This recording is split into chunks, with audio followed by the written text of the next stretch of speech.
Rain tapped the window as Evelyn dusted off the old typewriter in her dim apartment. Each keystrike echoed louder than the last. She paused, noticing unusual gaps and extra letters in her typed notes.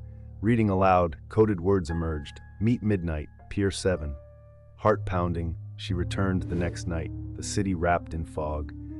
At the pier's edge, a stranger waited, face shadowed beneath a hat. He handed her a faded envelope. Inside, a scoop that would shake the city. The typewriter's clatter had been more than noise. It was a call to uncover the truth.